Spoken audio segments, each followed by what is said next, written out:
నమస్తే, నేను సిరి. మంచు విష్ణు గారి కన్నప్ప మూవీ గురించి మనకు అందరికి తెలిసిందే. కొద్ది రోజుల క్రితం దానికి సంబంధించిన టీజర్ని కూడా రిలీజ్ చేశారు. అయితే ఇప్పుడు కన్నప్ప మూవీలో కొంతమంది కీలక పాత్రలు పోషిస్తున్నారు. అందులో pan India super star Prabhas గారు నటించడం కూడా జరిగింది. అయితే ఇప్పుడు ఆయనకి సంబంధించిన లుక్ని మాత్రం సోషల్ మీడియాలో రిలీజ్ చేసి వైరల్ చేస్తున్నారు. అయితే ఆ టీం నుంచి మాత్రం ఒక విజ్ఞప్తిగా మంచు విష్ణు గారు అయితే చెప్పడం జరిగింది. అది ఎవరైతే లీక్ చేశారో వాళ్ళని కనిపెడితే 5 లక్షల రూపాయల బహుమానం అని చెప్పేసి తను చెప్పడం జరిగింది. సో దీనికి సంబంధించి మరిన్ని విషయాలు మనకు తెలియజేయడానికి మనతో పాటు ఉన్నారు ప్రముఖ సీనియర్ జర్నలిస్ట్ జగదేవ్ గారు. నమస్కారం సార్. సార్, ఇప్పుడు చూస్తుంటే కన్నప్ప మూవీ చూసాం మనం. మంచు విష్ణు గారు, మోహన్ లాల్ గారు, పాన్ ఇండియా స్టార్ మన ప్రభాస్ గారు, ఇంతమంది ఉన్నారు. అయితే ఇప్పుడు మనం చూసాం, టీజర్ కూడా రిలీజ్ అయింది. ఇప్పుడు ఏంటంటే ప్రభాస్ గారి లుక్ని రిలీజ్ చేశారు, సోషల్ మీడియా వేదికగా రిలీజ్ చేశారు. ఇప్పుడు అది వైరల్ కూడా అవుతుంది. దీంతో మంచు విష్ణు గారు ఏంటంటే 24 ఫ్రేమ్స్ ఫ్యాక్టరీ వాళ్ళకి మీకు తెలిస్తే వాళ్ళకి ఒక లేఖ ద్వారా డైరెక్ట్గా మెసేజ్ చేయండి. ఎవరనేది మీరు గుర్తుపట్టి చెప్తే మాత్రం ఖచ్చితంగా 5 lakhs రూపీస్ది గిఫ్ట్ అని చెప్పేసి చెప్పడం జరిగింది. మరి దీన్ని అసలు ఎలా చూడాలంటారు సార్? అంటే ఇప్పుడు షూటింగ్ సంబంధించిన ఒక ఫోటో బయటికి రావడం వల్ల పెద్దగా ప్రాబ్లం ఉండదు.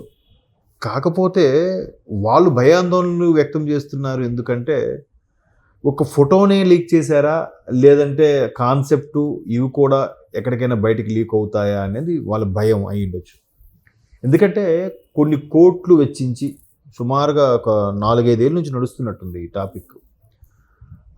కన్నప్ప మూవీ చేస్తున్నారు మంచు విష్ణు గారు. భారీ ప్రతిష్టాత్మకమైన చిత్రం. అంటే ఎలాంటి అంటే ఉద్దండులు, నటశిఖరాలు అనమాట ఇవన్నీ కూడా. మోహన్ బాబు గారు, మన మలయాళం సూపర్ స్టారు మోహన్ లాల్ గారు, తర్వాత నయనతార ఎలాగో లేడీ సూపర్ స్టారు, ఇంకా శివరాజ్ కుమార్, ఏది కన్నడలో బిగ్గెస్ట్ స్టార్ కన్నడ కంఠీరవ రాజ్ కుమార్ గారు పెద్ద అబ్బాయి, అలా చెప్పాలి. పునీత్ రాజ్ కుమార్ గారి తర్వాత ఓకే. సో పునీత్ గారు అంత ఫేమ్ వచ్చింది కాబట్టి అన్నయ్యగా చెప్పుకునే పరిస్థితి తప్పులేదు. సో ఆయన అట్లా వీళ్ళందరూ ఇలా విషయం పెడితే ఒక గ్లోబల్ స్టార్ ప్రభాస్ అంతే కదా. అంటే ఫస్ట్ పాన్ ఇండియా మూవీకి అప్పట్లో కమల్ హాసన్ లాంటి వాళ్ళు, చిరంజీవి గారు లాంటి వాళ్ళు చేసినప్పటికి కూడా ఇప్పుడు కంటిన్యూస్గా పాన్ ఇండియా మూవీలు రావడానికి బీజం వేసింది మాత్రం, అడుగులు పడింది మాత్రం రాజమౌళి గారు అండ్ ప్రభాస్ గారు వాళ్ళ మూవీతోనే కదా.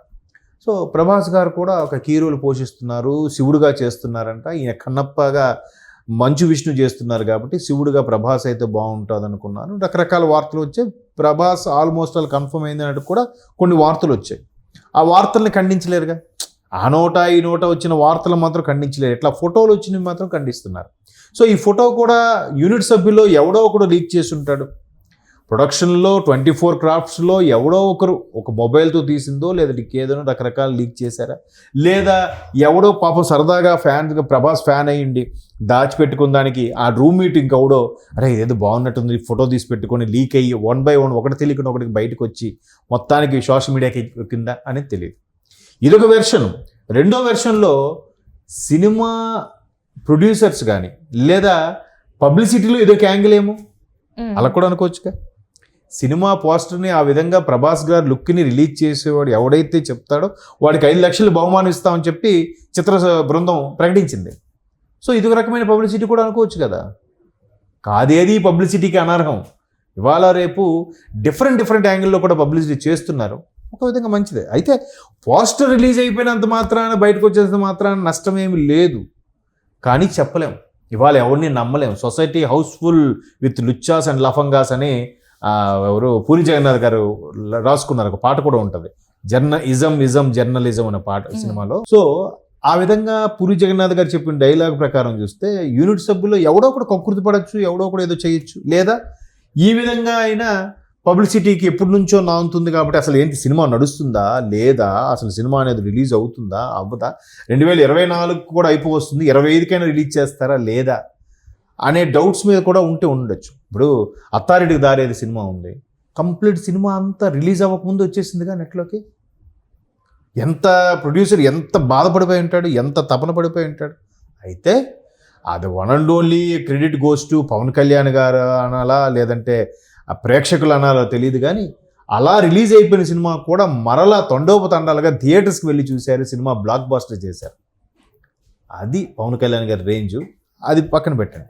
సో ఇక్కడ మంచు విష్ణు గారు ఏంటంటే ఆయనగా మేక్ ఓవర్ అవుతూ ఒక్కొక్క సినిమాకి వేరియేషన్స్ చూపిస్తూ, ఇప్పుడు డి సినిమాలో మంచు విష్ణు గారిని చూడండి, లేటెస్ట్గా వచ్చిన మంచు విష్ణు గారి మూవీస్ చూడండి, బాగా చేంజ్ అయ్యాడు మనిషి. డ్రెస్సింగ్ సెన్స్ కానీ, ఫేసులో ఉండే కవలికలకు కానీ, బాడీ లాంగ్వేజ్ కానీ, ఆయన అన్నీ అనుకుంటూ ఎంత నమ్మకం లేకపోతే ఈ పాన్ ఇండియా వరల్డ్ వైడ్గా రిలీజ్ చేయాలనుకునే కన్నప్ప కాన్సెప్ట్ తీసుకోవడం అనేది గొప్ప విషయం.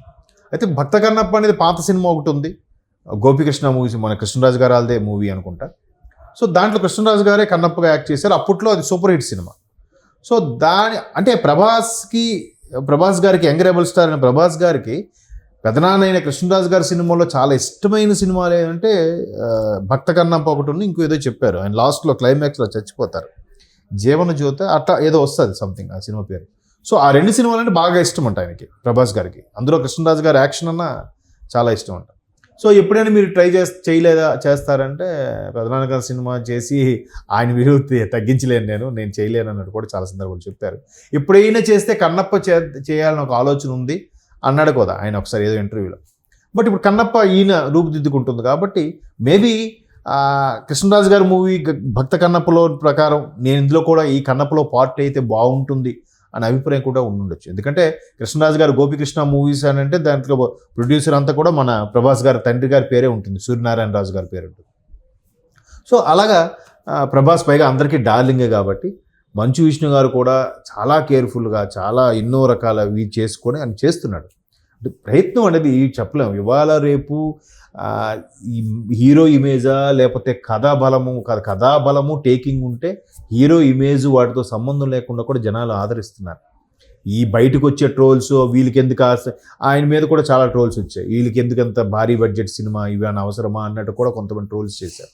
అది మా ప్రెసిడెంట్గా ఆయన ఒక 5 ఎన్నో సైట్లు బ్యాన్ చేశారు కూడా. సో అట్లా ఒక్కొక్కటిగా అన్నప్పుడు తప్పులేదు, ఎవరి ప్రయత్నం వాళ్ళది. ఎవరిలో ఏ టాలెంట్ ఉందో ఎవరికి తెలుసు, ఏ క్యారెక్టర్కి ఎవరు కరెక్ట్గా నవ్వుతారో ఎవరు చెప్పగలరు, చెప్పలేము. అవి ఎందుకంటే గత సినీ చరిత్రలో తీసుకుంటే పిచ్చి మహారాజు అని ఒక సినిమా ఉందంట. ఆ సినిమా సోహన్ బాబు గారి కెరీర్లోనే బిగ్గెస్ట్ హిట్ అంట. బట్ ఆ సినిమా అక్కినే నాగేశ్వరరావు గారితో చేయాలని డైరెక్టర్ కథ రాసి పెట్టుకున్నాడు. 1 సంవత్సరం వరకు ఆయన కాల్ షీట్ లేకపోతే అప్పుడు సోహన్ బాబు గారు తీశారట. సోహన్ బాబు గారి కెరీర్లోనే బిగ్గెస్ట్ హిట్. ఓకే, ఈడియట్ సినిమా పూరి జగన్నాథ్ గారు సుమంత్ని మైండ్లో పెట్టుకుని రాసిన కథ అంటది, హీరో సుమంత్ గారిని, నాగార్జున గారి మేనల్లుడు. బట్ ఆయన అప్పుడు బిజీగా ఉండడం వల్ల ఇంకా ఆప్షన్ లేక రవితేజ తీశారు. రవితేజ కెరీర్ ఏమైందమ్మా, జస్ట్ ఇలా టర్న్ అయింది. అవునా, అలాగే చాలా ఉన్నాయి సినిమాలు. మీరు ఫస్ట్ ఆ తర్వాత పవన్ కళ్యాణ్ గారు కూడా అనుకున్నారంట, ఆయనకు కూడా వీలు పడలేదంట. ఇలాగ రకరకాల స్టోరీలు అనమాట. సో ఒకడికి అనుకున్నది ఇంకోళ్ళ కెరీర్లో బిగ్గెస్ట్ హిట్లు అయిపోయినవి చాలా ఉన్నాయి. కాబట్టి ఎవరి కెరీర్ ఎప్పుడు ఎలా టర్న్ అవుతుందో, ఎవరు పాన్ ఇండియా స్టార్ అవుతారో, ఎవరు ఏమవుతారో అని చెప్పలేం. సో మంచు విష్ణు గారి ప్రయత్నం మంచి ప్రయత్నమే. భారీ స్టార్డమ్, భారీ క్యాస్టింగ్తో తీస్తున్నారు. మీరు అన్నట్టు నయనతార, ప్రభాసు, మోహన్ లాల్, శివరాజ్ కుమార్, మోహన్ బాబు గారు, అంటే లెజెండరీ యాక్టర్స్ అందరూ ఉండడం అనేది ఆ క్యాస్టింగే ఎక్కువ అమౌంట్ అయిపోతుంది సినిమా ఖర్చు కన్నా. సో అలాంటి సినిమా పెట్టినప్పుడు ఏ ఒక్క చిన్న తప్పిదం జరిగినా దానికి సంబంధించిన ఏ లీక్ అయినా కూడా బాధ అనిపిస్తుంది కదా ప్రొడ్యూసర్స్కి. దాని మీద ఎన్ని 100 మంది బతుకుతారు కదా. సో అందుకు ఆ విధంగా బహుమానం ప్రకటించవచ్చు. రెండో పరంగా చూస్తే పబ్లిసిటీ కూడా అని నాకు ఎక్కడో చిన్న అనుమానం ఉంది. చూద్దాం, ఒక 2-3 రోజులు అయితే క్లారిటీ వస్తుంది. Thank you so much. Thanks.